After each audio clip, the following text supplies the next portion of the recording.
Alinsunod sa nalalapit na pagdiriwang ng Pasko at Bagong Taon, nagsagawa ng inspeksyon ng Police Regional Office 7 sa pangunguna ni Police Brigadier General Edrico A. Maranan, Regional Director, sa mga pyrotechnic stalls sa Lapu-Lapu City at sa Park Mall sa Mandaue City noong Martes, Disyembre 23 ng taong kasalukuyan.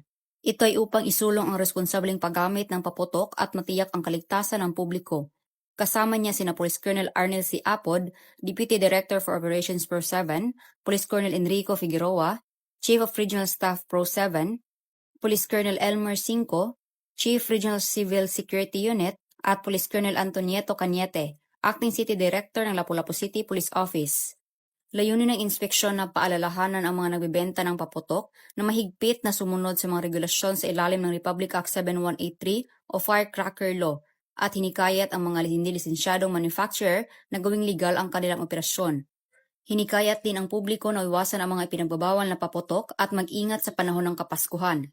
Ang inspeksyon ay isinagawa katuwang ang mga lokal na unit ng pamahalaan at umakma sa patuloy na pagsubaybay ng pulisya at mga kampanya ng kamalayan sa komunidad na tinitiyak ang kaligtasan at pag-iwas sa mga aksidenteng may kinalaman sa paputok sa buong Kapaskuhan.